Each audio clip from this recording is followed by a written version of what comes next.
मराठी नववर्षाच्या शुभमुहूर्तावर गुढीपाडव्याच्या निमित्ताने विविध स्तरातून नागरिकांना शुभेच्छा दिल्या जात आहेत। याच पार्श्वभूमीवर समाजसेविका दीपालीताई गणेश काळे यांनी नागरिकांना नववर्षाच्या हार्दिक शुभेच्छा दिल्या। यावेळी बोलताना त्यांनी सांगितले की गुढीपाडवा हा आपल्या हिंदू संस्कृतीचा अभिमान असून या सणातून नवीन ऊर्जा, आशा आणि सकारात्मक मिळते। नवीन वर्ष सर्वांसाठी सुख, समृद्धी, समाधान आणि यश घेऊन येऊ हीच प्रार्थना। तसेच त्यांनी नागरिकांना आवाहन केलंय की सण उत्सव एकत्रितपणे साजरे करून समाजात एकोपा वाढावा आणि पारंपरिक मूल्ये जपावी। यावेळी त्यांच्यासोबत घोटी शहर प्रमुख गणेश काळे उपस्थित होते। यांनी देखील सर्वांना गुढीपाडव्याच्या मंगलमय शुभेच्छा दिल्या। नाशिक लोकशाही न्यूज मध्ये सर्वांचं स्वागत। आज आपण घोटीमध्ये आलेलो आहे। इथं घोटीमध्ये दीपालीताई गणेश काळे यांच्याशी आपण नाशिक लोकशाही न्यूज बद्दल थोडी माहिती विचारत आहे।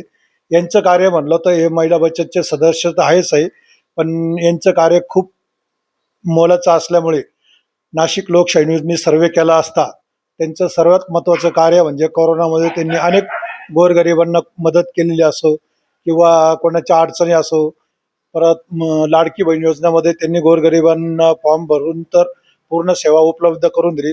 अशा अनेक कार्य ते राबवत असतात। मग गणेश उत्सव असो, नवरात्र उत्सव असो, अनेक कार्यक्रम ते करत असतात। तर आज आपण त्यांच्या निवासस्थानी निवंत भेट दिलेली आहे, तरी आज आपण त्यांच्याकडनं जाणून घेऊ का ताई तुम्ही कशा प्रकारे कार्य करत आलेले आहे। नमस्कार, मी वार्ड क्रमांक 1 मधून सौ दीपाली गणेश काळे। सर्वप्रथम सर्वांना नवीन वर्षाच्या गुढीपाडव्याच्या हार्दिक शुभेच्छा। नाशिक लोकशाही न्यूजने सर्वे केल्यानंतर त्यांना घोटी मधील जी माहिती मिळाली त्याबद्दल मी त्यांचे आभार व्यक्त करते। त्यांनी इथे घरी येऊन माझी जी माहिती लोकांपर्यंत पोहोचवण्याचा प्रयत्न करत आहे त्याबद्दल मी आभारी आहे। सर्वांना माहीतच आहे की मी महिलांसाठी आणि इतर काही आम्ही कामे केले ते सांगण्याची गरज नाही, त्याबद्दल मी या न्यूजचेच आभार मानते। नक्कीच ताईंनी खूप कार्य केलं, पण ते जनतेसमोर मांडत नाहीये, कारण जनतेसमोर मांडायच्या ऐवजी जनतेने डोळ्यांनी त्यांचं कार्य पाहिलं आहे। पण नाशिक लोकशाही न्यूजनी घोटीमध्ये लेडीज वर्गाशी संपर्क साधला असता त्यांची अशी इच्छा आहे का ताईंना कुठलं बी पद नसताना ताई एवढं कार्य करू शकता, तर येणाऱ्या ग्रामपंचायतमध्ये जे निवडून आले तर नक्कीच सरपंच पदावर बसवल्याशिवाय घोटीकर त्यांना पोचवल्याशिवाय राहणार नाही। तर ते जर भविष्यामध्ये सदस्य झाला किंवा उपसरपंच असो, सरपंच आला तर ते घोटीचा कसा विकास करू शकतात ते आपण ताईंकडनं जाणून घेऊ। भाऊंनी सांगितल्याप्रमाणे मला जर संधी मिळाली तर मी त्या संधीचं नक्की सोनं करेन।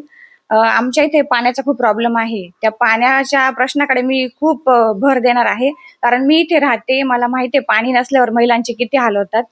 आणि बाकी इतर महिलांसाठी मी जी काही योजना असेल त्यांच्यापर्यंत पोहोचवण्याचा प्रयत्न करेन। राहिला विकासाचा प्रश्न तर तो मी बोलून न दाखवता करून दाखवेन। नमस्कार, मी गणेश पोपटराव काळे, घोटी शहर प्रमुख, शिवसेना। सर्वप्रथम गुढीपाडव्याच्या व मराठी नवीन वर्षाच्या सर्वांना हार्दिक शुभेच्छा। येणारं नवीन वर्ष हे सर्वांना सुख, समृद्धी, भरभराटी व आरोग्यमय जावो ही सदिच्छा। ब्युरो रिपोर्ट, नाशिक लोकशाही न्यूज, नाशिक।